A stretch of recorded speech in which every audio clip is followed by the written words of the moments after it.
Okay, 6.1, the graph of a normal probability distribution.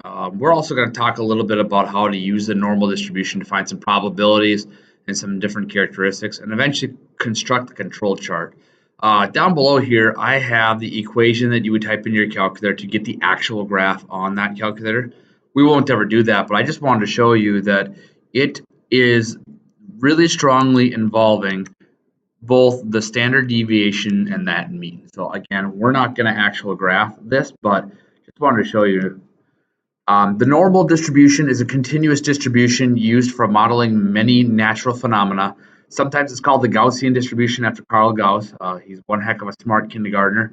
The defining features of a normal distribution are the mean and the standard deviation. And for now, we'll use both the population mean and the population standard deviation.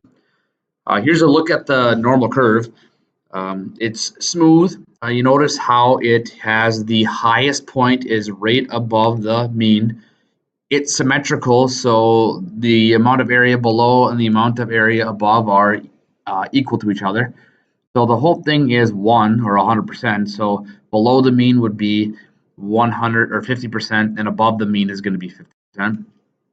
And at one standard deviation below, so taking your mean and subtracting your standard deviation, taking your mean and adding your standard deviation, are these inflection points where it goes from an upward curve to like a downward curve.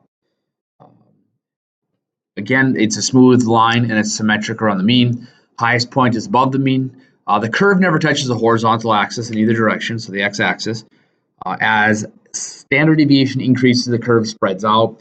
As standard deviation decreases, the curve becomes more peaked around the mean. And again, those inflection points are at the 1 standard deviation away. So here, I'll get you a graph of a couple of normal curves. They both have a mean of 6. Okay, so you notice here's 6. The highest point of those are above 6. Curve A has a standard deviation of 1. And it's kind of squeezed together. Curve B has a standard deviation of 3, and it's not so squeezed together. So that's how the standard deviation affects that normal curve. Okay. The normal probability is the area underneath the curve is always 1, and the given proportion of the area so is given by an interval. So if I go with a high number or low number, it will represent the probability that the measurement will lie between that interval.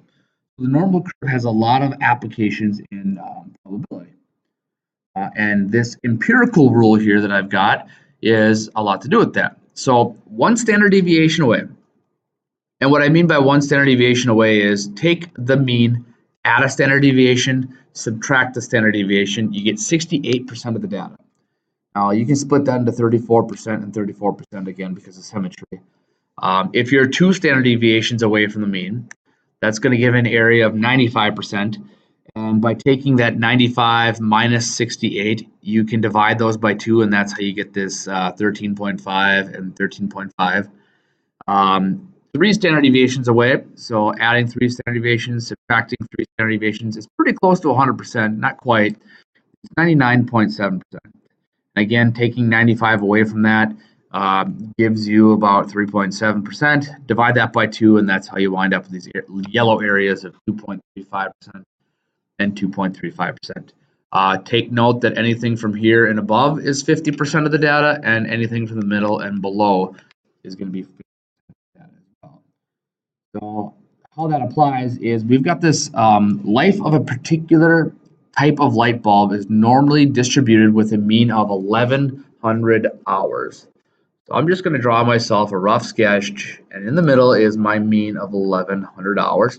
The standard deviation is 100. So if I were to add 100, I get to that already mean, I get 1200. Then if I were to subtract 100 from that 1100, I get 1000.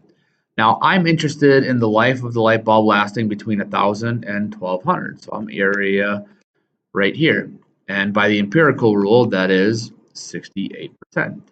So 68% of the light bulbs will last between 1000 and 1200 hours. Okay, just to use this again, the example comes from page 297. It's about farmers and their yields per acre. It's normally distributed with a mean of 35, so there's that 35. Standard deviation is an 8, so that's how you get the 43 by adding 8, get the 51 by adding 8, you get the 27 by subtracting 8, and you did the 19 by subtracting 8 again. What's the probability that the acreage is between 19 and 35? Well, that would be this sliver here and this sliver here.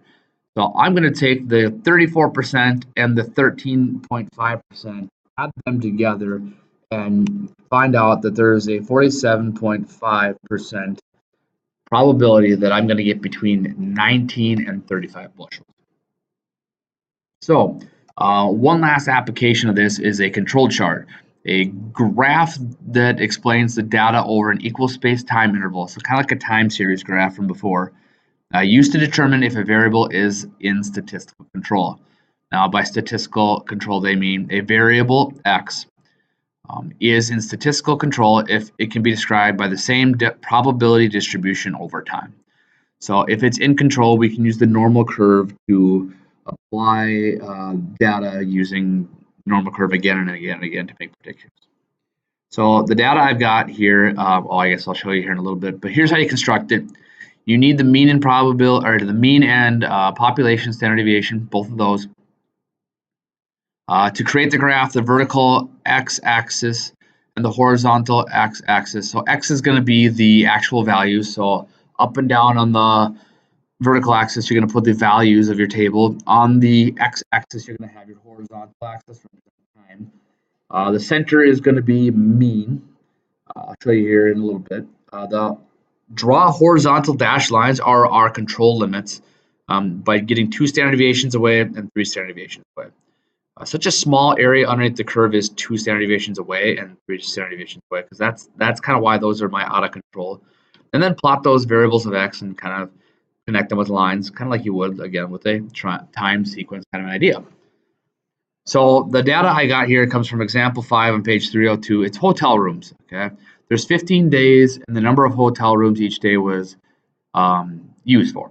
So what I'm going to do is I'm going to take these hotel days, or room numbers, I'll put them in my calculator and get a mean of, I believe, 21.3. And I got that by using one bar stats and a standard deviation of 6.2.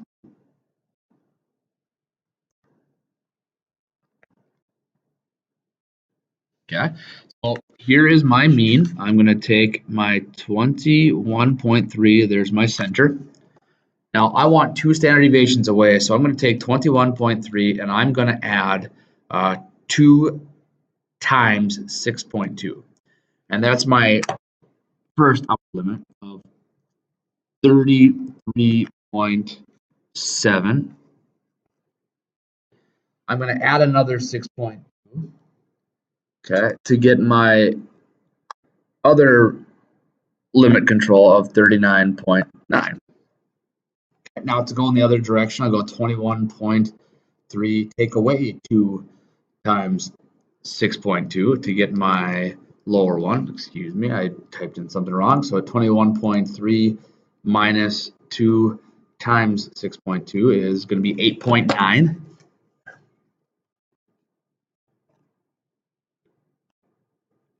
And to take away 6.2 from that, that's going to leave me with 2.7. All right.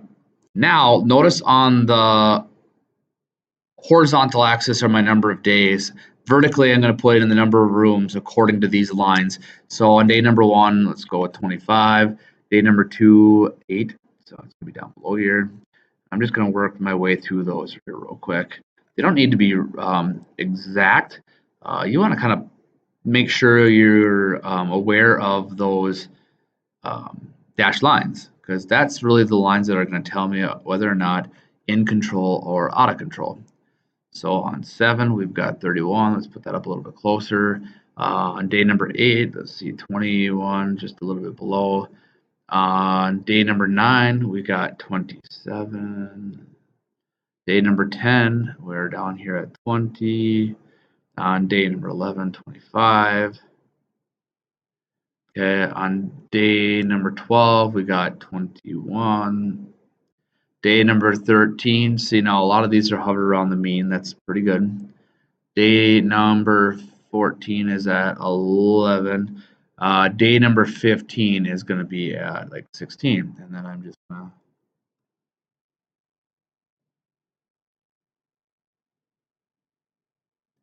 connect those as lines. Okay, there we go. Connect those a little better. I'm using a pen this time. That's why the writing's a little bit more sloppier than normal. Okay, now they're all hovered pretty much around the mean. The only one that might bring up my suspicion would be this one. But there are certain ways to decide whether or not it is in control or not in control. And what they are is either I have 1 point that's 3 standard deviations away from the middle. Now, my 1 point here is 2 standard deviations, so I'm good to go. I could have a run of 9 consecutive points above or below the center line. Looks like I don't have 9. I don't think I've got more than maybe 2 or 3 that are above or below consecutively. And then if I take 2 or 3 points, if I've got 2 of those 3 consecutive points and they fall 2 standard deviations away, then that's out of control as well. I've only got 1 point that's 2 standard deviations away, so I can say that this hotel, it's in control, and I can use the normal curve as an estimate as for probabilities of the nights being stayed at this particular place. So that's kind of the idea.